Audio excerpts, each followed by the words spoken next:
Welcome viewers, I am Dr. Tarang Kapoor and I teach philosophy. We are discussing virtue ethics with special reference to Aristotle. In the last lecture, we have already developed an understanding about eudaimonia, virtues and types of virtues. In this lecture, we are going to discuss the moral or character virtues,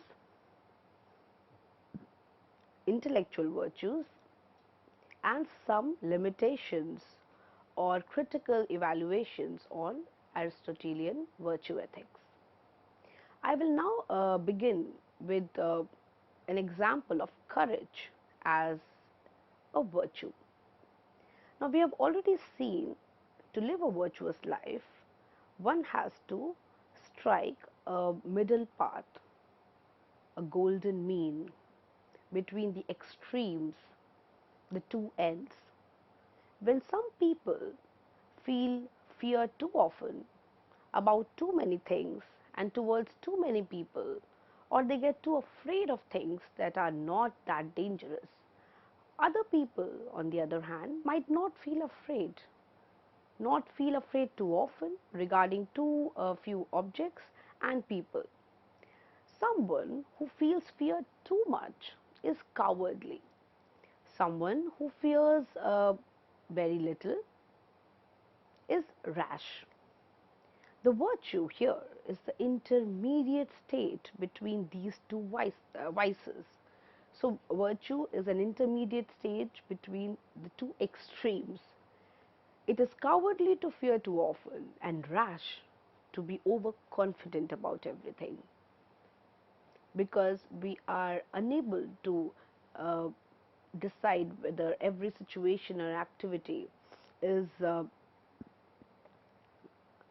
worthy of being feared or not. So, if we are unable, if we are not fearing at all, that will be a rash, overconfident disposition.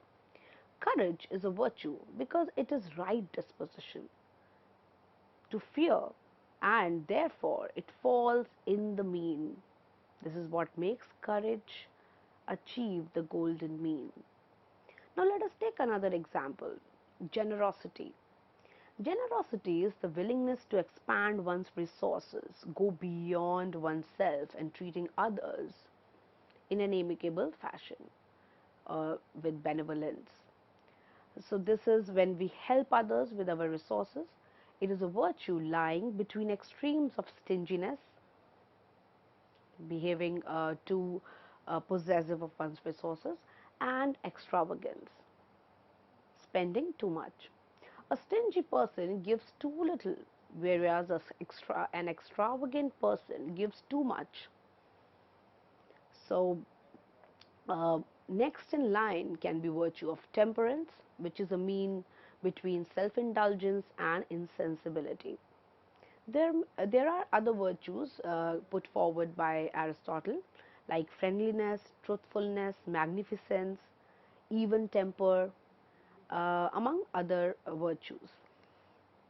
Now let us try to understand this with this table, and in this table we are discussing three virtues. We will see the vice, on the one hand, the vice of deficiency, and the vice of excess on the other hand. So let us take the first example of activity of fear. We just saw that on the one hand there is a deficiency of cowardice, and on the other hand there is a excess vice of rashness. So courage is the golden mean of virtue, which is falling in between the two extremes. Now the next activity is the activity of feeling pleasure or pain. So too much excess of pleasure, that is the self-indulgence, self-centered, pleasure-seeking exercise, egoistic, self-indulgent behavior. On the other hand, the vice of deficiency, on the same scale, at the other extreme, will be insensibility. What is the virtuous act What will be the virtuous stand to take? It will be the stand of temperate behavior with self control, with showcasing self control. Now look at the third activity or passion, which is of giving money. We just discussed it a while back. It is the generosity as the virtue, stinginess on the one hand, which is deficiency, and vice of excess on the other hand is extravagant behavior. When we strike the virtue, then we achieve generous behavior. Now look at the next activity, shame. Now, what is the virtue related with this activity? The virtue is modesty. It avoids the vice of excess, that is, we are shy of people, situations, events, of crowd. And on the other hand, the vice of deficiency is shamelessness. When we do not keep into account the behavior which is supposed to be performed in front of gathering, or how much we should reveal, how much we should not reveal, we are not able to modestly have virtuous conduct, then we go into the vice of deficiency. Now look at the next activity, social relationships. The virtue is here, in social relationships we should maintain friendliness. It avoids the vice of deficiency, that is surliness, and the vice of excess, which is obsequiousness. Now we are going to understand the intellectual virtues after going through in a lot of detail about the character virtues. Intellectual virtues discuss being good or excellent at thinking about how one should act. In Nicomachean Ethics, Aristotle has discussed 5 separate intellectual virtues. In fact, these virtues are a detailed breakdown of what Socrates regarded as a single virtue of wisdom. These virtues should be considered in a special order. The intellectual virtues, the 5 of them are scientific knowledge, episteme, craft knowledge, techne, practical wisdom, phronesis, intellect, nous, and wisdom, Sophia. Sophia is the highest of all thinking virtues. This is the virtue of theoria, which is the theoretical contemplation, the most noble and fine activity of any human being. The agent must use his or her knowledge, wisdom, to construct different arguments and being able to theoretically contemplate over them. Now, we are interested in the most important of them all, practical or moral wisdom, phronesis. So these are the 3 central features of Aristotelian philosophy: eudaimonia, virtue, and the third is phronesis. Phronesis is defined as, and I quote from Nicomachean Ethics, a state grasping the truth, involving reason, concerned with action about things that are good and bad for a human being. Unquote. What is the role of practical reason? It correctly prescribes the right action. To have phronesis means to be good at thinking about how one should act in order to live a worthwhile life. Such an individual is good at thinking morally. She knows the moral principles, she knows how to apply them, she knows which principle to apply in which practical situation. For instance, a courageous person does not fear the most fearful, harmful things, of which even the death is greatest of them all. Courageous person does not fear death for a noble cause. He feels fear but acts in relation to fearful things in accordance with the right rule. He might feel fear, but he doesn't act out of fear. He knows how to act and where, in what situation, how to apply a virtuous action. Practical wisdom is an intellectual virtue, a virtue of practical reasoning. On the one hand, theoretical reason investigates what we can't change and aim at the truth, as in discovering the world through scientific mode of investigation. On the other hand, the practical reason investigates what we can change and aims at making good choices. Reasoning about what we can change is deliberation. Therefore, a person with practical wisdom deliberates well about how to live a good life. This involves a general conception of what is good or bad related to the conditions of human flourishing, the ability to perceive in light of that general conception. Secondly, what is required in terms of feeling, choice, and action in a particular situation. So, what is it to apply this practical wisdom in the real life? So, one is that we have a general conception about good and bad. Other is that we are able to perceive in the light of this general conception, uh, in terms of the particular feeling which we are facing right now. And the third is the ability to deliberate over and mull over this activity.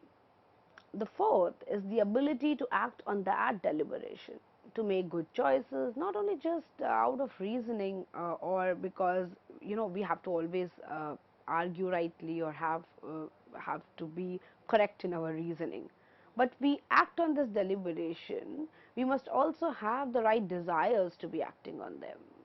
So the idea is not to be controlling yourself all the time and not allowing yourself to do things. It is about cultivating the right desires.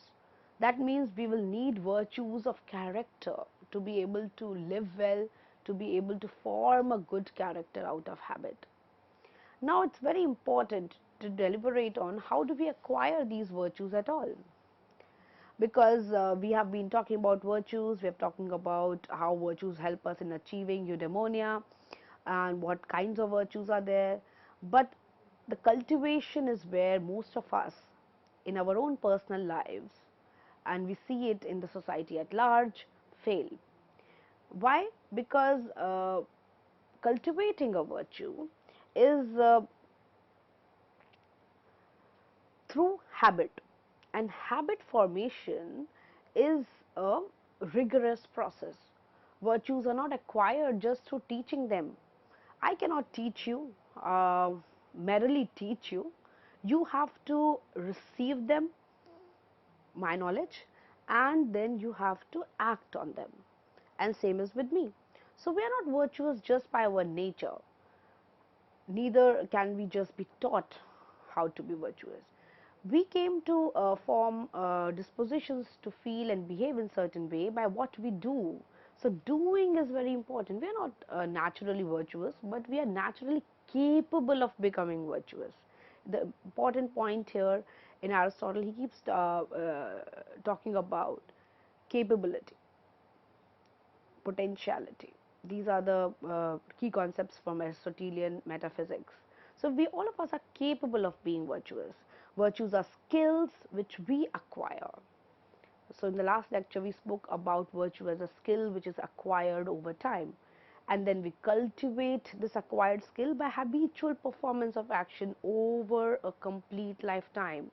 But virtue is not merely a habit of choice, or this habit has to be a habit out of choice or out of our voluntary nature. Choice is the deliberate desire of things in our power after consideration of them by our own intellect. It is a deliberate decision because of our intellect that we want to inculcate this habit. When such a deliberate choice is repeated, it becomes the habit of action, which we all call virtue. The choice, for instance, of doing what is right in the face of pain becomes, when habitual, the virtue of courage. Or every time when we face some difficulty, some resistance in life, in the choice of that uh, pain, we are always putting the best foot forward. We are habitually um behaving virtuously. It is only habitual choice that counts as virtue. Hence, Aristotle emphasizes on knowing plus becoming. We can become virtuous, we can inculcate virtuous habit. Moral virtues are traits of character, dispositions to feel, desire, and choose in accordance with reason. Virtue of honesty is not said to be possessed by someone who tells truth occasionally An honest person is truthful as a matter of principle, so it's a rule that he or she applies on their life. His actions spring from a firm and unchangeable character, a commitment to spending truth, to speaking truth, to behaving honestly. We learn things by doing them. We get habituated in what we practice.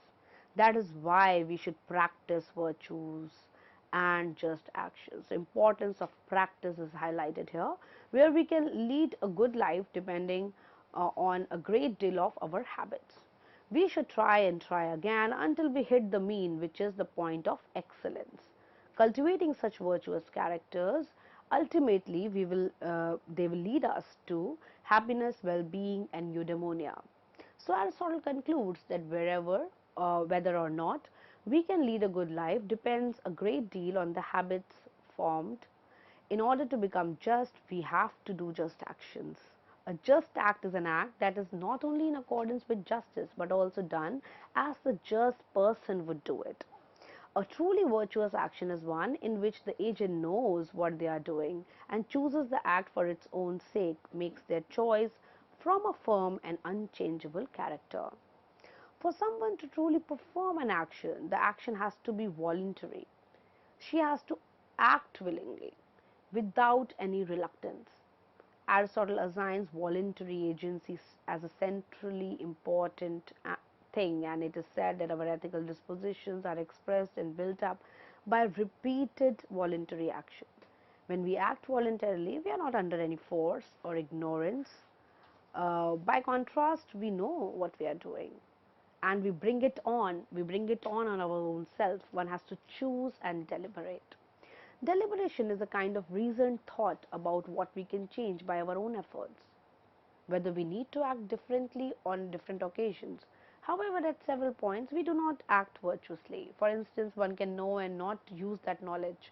We know saying lie is wrong, but we fail to keep up to this. One might know and not consider it worth doing. Again, we know that stealing is wrong, but we might not consider this act as being worthy of shown any consideration. So many times people end up forgetting the right action. This is bad and blameworthy. One can know and then choose to act differently because of their weak will. So, of course, there are these problems here, and we have to take into account of them. Now, some critical points have been raised on Aristotelian virtue ethics, and I'd like to take them up next in our discussion and then conclude with it. The first point which is raised is that does Aristotle's virtue ethics provide guidance about how to do an act? Because too much and too little aren't quantities on a single scale. Remember the quantitative utilitarianism suggested by Bentham when he talks about quantifying a pleasure. Here in Aristotle, there is no elaborate mention of those quantifications. So, in real life, things are much more complicated than merely qualifying with the list of right time, right object, right person, right motive, right way, because these look like vague and imprecise ways of defining some action. In his defense, we may say that Aristotle didn't intend the doctrine of mean to be a rule or an algorithm which will be used to measure an action. We can't figure out what is right to do by applying rules. We must have some practical wisdom. He keeps talking about the deliberation, the practical wisdom, which involves seeing what we are doing. This requires virtues of character and a lot of experience into living a virtuous life. Now, up next is a criticism on can virtues conflict? What happens when acting with justice conflicts with being merciful? For example, could loyalty to a friend ever require us to be dishonest towards somebody else? These critical insights should be taken into account by the contemporary ethics theorists. Now, the third point raised is can self interest and what is morally required come into conflict at times? Can there be virtues that are not in our self interest? Someone who aims to live in a fair, generous, courageous, just way is committed to other people's well being, but having these commitments is part of what it is to flourish. Now, which traits are virtuous and whether they can be virtuous in all circumstances or they can be virtuous even universally. We observe that whether friendship exists, loyalty, there, at times we feel that no matter in which situation, what community, which part of the world we belong to, wherever friendship exists, loyalty should exist side by side. So there are certain traits which go hand in hand and which are virtuous, which will be considered as virtues across circumstances. Likewise, honesty appeals as a virtue in all the societies we see. However, the form in which it would take will definitely vary from place to place. Now, contemporary moral philosopher McIntyre, in his book, has argued that virtue partly depends on the practices in a culture or a society. So it need not be a universalist kind of concept. For instance, a war society values heroic virtues, a peaceful society values generosity as an important virtue. These must be specific to the virtues of human beings who share a life form, using Wittgensteinian terminology, a life form in that particular society. So, how do we know what excellences are human excellences, but also whether uh, there are any traits which are important to all persons irrespective of their gender, class, social, physical, mental capacities? This always remains an open question as raised by McIntyre. Now, the fourth objection is another significant point by Philippa Foot. How to determine the degree of efforts and discipline required to be virtuous? Who will manifest the virtue most in a certain situation? Whether someone who does something morally wrong, say commits a murder or robs a bank, and ends up doing it courageously, will that person demonstrate the virtue of courage? These are important questions. What will be the degree of effort and discipline which will ultimately help us in living a virtuous life? Now, even Immanuel Kant has criticized the principle of golden mean, arguing that it is incorrect to define any virtue or vice in terms of mere degrees. And this criticism, is coherent with Philippa Foot's criticism on degrees of virtue. Why? Because it does not make sense to say that virtues consist in middle way between two vices. There is a gradation of dispositions from one extreme to the other, with virtue in middle. And this kind of difference between in degrees does not lead us anywhere, does not tell us any concrete definition on what to look for when we look for a virtue. However, Barbara McNannon has argued that we should keep in mind that in virtue ethics, the goal is to become a good person. And virtue ethics determines what is essential to a well functioning and flourishing human personality. Also, it sets ideals for human persons as an ethics of ideals is an optimistic and idealistic ethics.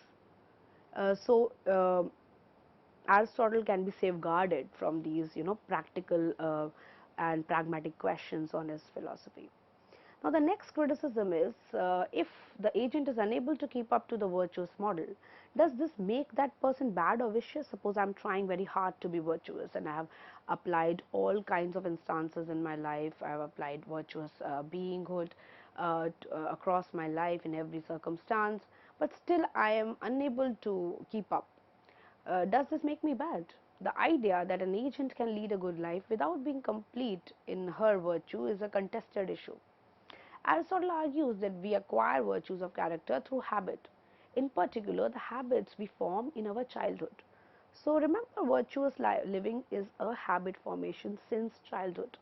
We can understand this by analogy with acquiring practical skills such as carpentry, cookery, or playing any kind of musical instrument.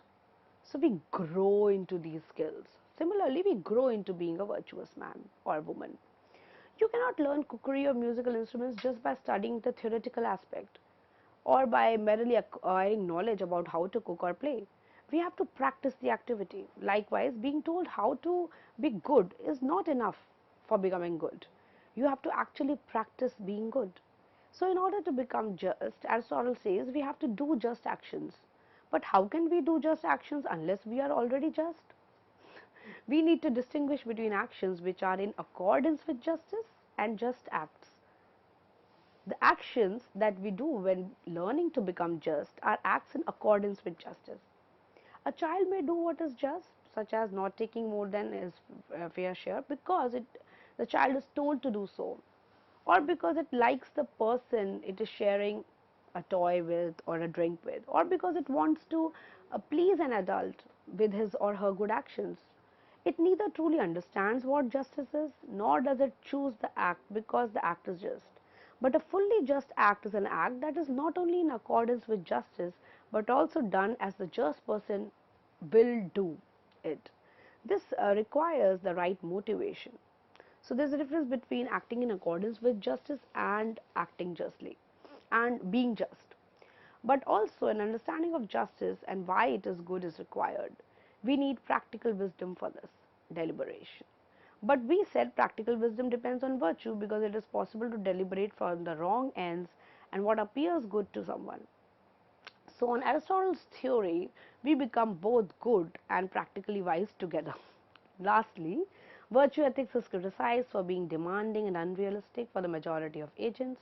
The question is who is truly virtuous being, and is it a person in an ivory tower sitting somewhere in isolation and just contemplating? In defense of Aristotle, I must say that developing the virtues is a lifelong project. Virtuous life is a life of acquired taste. To be on the path of fulfillment and happy life, it's a big commitment. We should exercise all the virtues, both the character and intellectual. On this account, the good life would be about more than contemplation. It would be about acting in accordance with the other virtues and participating in the society in which we live. The good life will then involve a mix, according to Aristotle, of politics, that is practice, and philosophy, that is theory. To live a good life, one has to work hard all the time. One must exercise the virtues, act voluntarily, and try to improve oneself, seek to be more virtuous. So, in contemporary times, the virtue ethics has received renewed interest by many contemporary scholars like Robert Audi, Roger Crisp, Philippa Foot, McIntyre, McDowell, Martha Nussbaum, Richard Sorabji, who have revived the interest in the theory of virtue and virtuous life. Virtue epistemology has also emerged as a new field which virtues agent should identify with, so that there are key epistemic virtues of which it has been discussed in the virtue epistemology. The two other normative ethical theories of utilitarianism and deontology have largely converged in their practical conclusions with virtue ethics. The concept of virtue is secondary to Mill and Kant. All of them recommend that one should be just or generous. However, development of certain virtues would be appreciated and supported by both of them. So we will see that in our contemplations that many deontologists now stress the point that their action guiding rules cannot reliably be applied without practical wisdom because correct application requires situational appreciation and the capacity to recognize in any particular situation those features of it which are morally salient to the situation. With this, we come to an end of this lecture, and I like to suggest some references. There is a bibliography on Aristotle's original work on Nicomachean ethics and by several other scholars which you can make use of in understanding more on the topic and studying more on the three key aspects of virtue, eudaimonia, and wisdom in Aristotle's philosophy. Thank you.